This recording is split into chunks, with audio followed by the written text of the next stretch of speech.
क्या आप जानते हैं कि शिवलिंग पर हर रोज जल अर्पित करने से क्या मिलता है?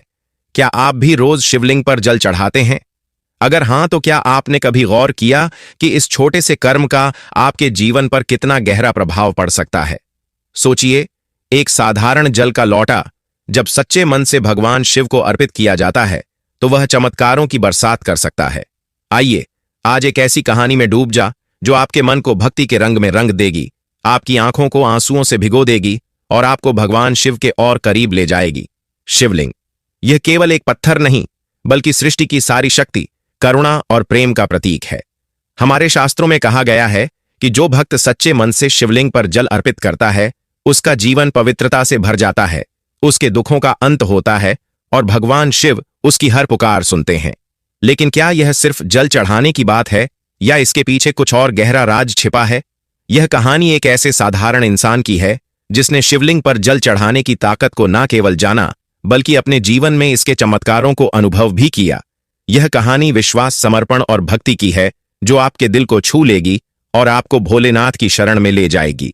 आज की पवित्र और भावनात्मक कथा हिमालय की तलहटी में बसा था।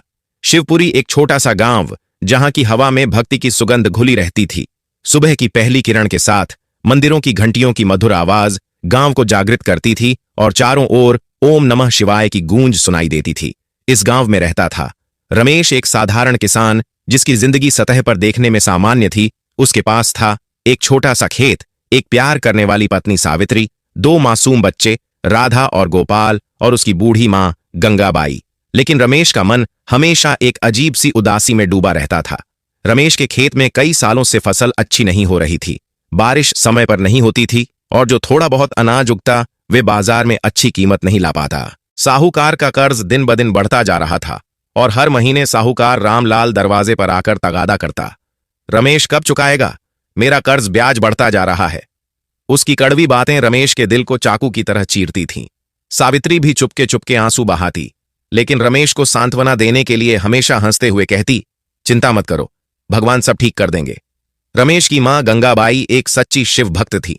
उनकी उम्र 60 के पार थी, लेकिन हर सुबह वह गंगा नदी से जल लेकर गांव के प्राचीन शिव मंदिर में जाती।